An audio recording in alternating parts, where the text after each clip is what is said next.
How to fix Windows 11 Wi-Fi not working. Hi everyone, welcome back to our channel Genie Guide. In today's video, I'll simply guide you on how you can actually fix Windows 11 Wi-Fi not working. So just make sure to watch this video till the end.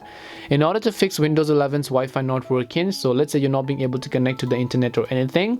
First of all, from the bottom of your Wi-Fi icon, right click and then go to Network and Internet Settings.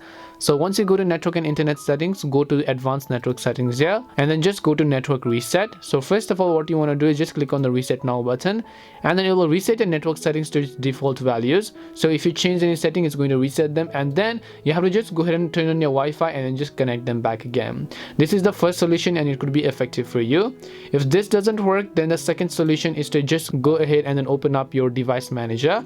Once you open up device manager, in this case over here, you simply want to look for the option called network adapters. So once you go to network adapters, depending upon which adapter you use, just right click on it and then choose the option called update driver.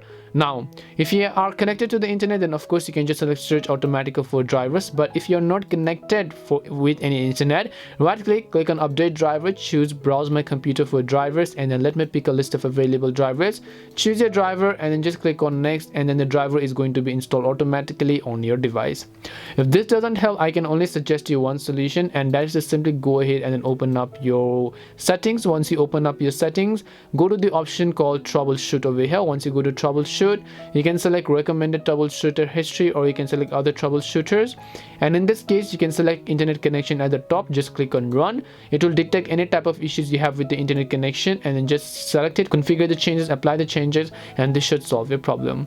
Hope this video helped you. If it did help you, then make sure to leave a like and subscribe to the channel. If you have got any questions though, feel free to leave them down. Thank you very much for watching and see you in the next video.